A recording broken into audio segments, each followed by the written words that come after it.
আমার প্রভু কি আমাকে ভুলে গেছে?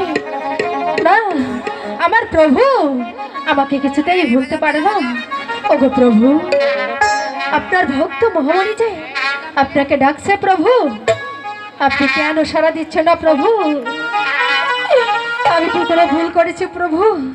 না, আমি এখানে আমার প্রভু নামে আরাধনা করব।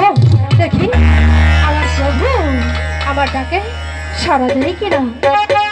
হাই গো কোথায়